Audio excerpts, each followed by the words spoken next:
fans, it is the final day and the final few hours of the NAMM show 2025. I'm here with Plini and Connor Kaminski. How are you doing? So how's your show been? Connor, it's your first time at the NAMM show. Yeah, well, it's been my first time, not only in NAMM, but my first time in America, which has been crazy, hectic, wild, but also the best time ever. And it's been so nice to not only meet a load of new people, but see a bunch of friends that I've made over the years and just hang out with, honestly, the best people I've ever met in my entire life. And I can't wait to do it again, and it's just been so sick. So yeah. So aside from like being here with Plini and me, what's the highlight? What's the absolute highlight, honestly, is just the people. I know like the gear is always cool for sure. Like I love gear as much as the next person, and the people is what make it really cool, because if no one was here, it wouldn't be a thing. If it was just the gear, for sure, like that's fine, but it's the people, man. That's the best. That's the best thing for me, for sure. Yeah, I feel like it's continued to get better and better. Like NAMM is the worst imaginable place on earth, but the hangs are better every year. Which is not what he said. That's interesting, actually. It gets worse. Yeah. It only gets worse. Yeah. I believe it. But it's the only place you get to see like all your friends from the internet. Yep. Yeah. Yeah, I agree. The same here. It's the only place I get to see all you guys in one spot, and that's why it's been sick. Yeah. Have either of you had any like fanboy moments? Met people you really look up to? I think I really wanted to meet Petrucci, but I didn't. I can't do it. Yeah. I feel like if he was there, I don't know what to do. I would just like hide or something. But I wish I could meet him at some point. But honestly, I've not bumped into too many crazy people. I saw Stevie Wonder. Felt like on stage for a moment. That was wild. But everyone who's anyone is here. And the thing is, apart from like the top people who are like in a different sort of echelon, whatever, everyone's so down to earth and just is a sound person. So they're approachable. You can just go and talk to them.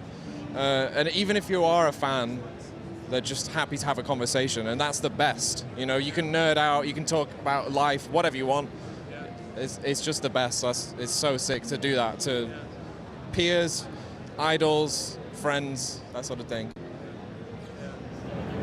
Have you stumbled on like any cool music, any cool performances that were like? Absolutely not. Actually, I really liked the booth that's just like across from ours. It was actually really nice. It's like a bunch of, I guess, Hawaiian folk. Yeah, it's a wide range of ukulele music. Yeah. Everyone that I know and tried to see, I couldn't hear. Like I went to see Mateus play, and I couldn't see him or hear him. Yeah. So that's the NAMM show. But were you guys here for when Jacob Collier played? No, so I was just filming something with Neural DSP, so I had to miss that, unfortunately. But that would have been sick to see him play, for sure. I will say Mike Stringer at the Burnacle booth was awesome. So he was demoing a new pickup that he's done with them, and he played a couple tunes, as well as, I just want to give a quick shout out to a guitarist, a friend of mine, Danny Delacruz. He just played there as well, killer player, super shreddy, Gibson, pentatonic, all this good stuff. Super sick player. I saw someone post your performance at the Bare-Knuckle booth, and that was awesome. Oh, sweet. Yeah, it was busy. It was real busy. Like, people pulled up, and it was quite intimidating. Obviously, being my first NAMM and being asked to play, the first half of you is like, yeah, I'm stoked. And the second half of you is like, hang on, wait, what does this actually entail? And it entails about 45 guys with phones 1 meter away from you, analyzing every single note, just waiting for you to mess up. And it doesn't help when I have to play this guy's guest solo on a track that I did. Oh, sick. Yes. But I got through that, yeah. Because, I don't know, was this the most you've ever stressed about anything? To play for like 4 minutes? Yeah, because this is high production, yeah? So it's so intense, and you can't hear anything. Yeah. And I wasn't playing my personal guitar because I didn't want to fly with my prototype. So I was using the one at the booth, which is obviously identical, but there's just, when you're a guitarist, you get used to like micro adjustments, like the action that you're used to, the strings that you're used to, the equipment that you're used to. So when you're like given these sort of different things that are put in the mix, it equates to quite a stressful situation, and you obviously want to play as best as you can to, you know, like just impress us and just show up and like what you know that you can play at home. You want to be able to perform it, and I mean, I'm pretty happy with my performance overall, but there's always moments where I'm just like, ah. But you just have to forget it, because people can barely hear anything anyway, so it's fine. You know? But it does end up on YouTube and Instagram. Oh, it's there for straight away. Yeah, it's crazy. It's kind of funny. It's kind of funny, like a NAMM performance is probably the most viewed thing on YouTube, and it's everybody at their worst. It's like, here's someone playing probably not their instrument at a booth in like the worst lighting, like no sound check, no one knows what they're doing. Yeah. So no, I'm very happy to only have done speaking.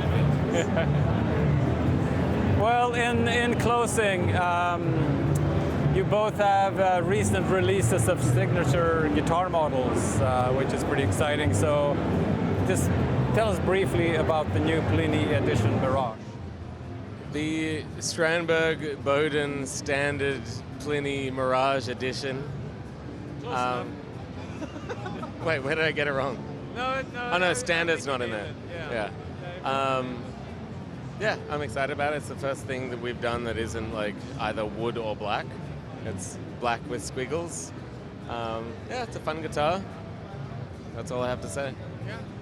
So yeah, my guitar is the signature Starlin with a trem, and it's really cool because it's the first production Strandberg had done with bare knuckles, which is, I don't know, I remember talking. Yeah. Sick. It is, yeah.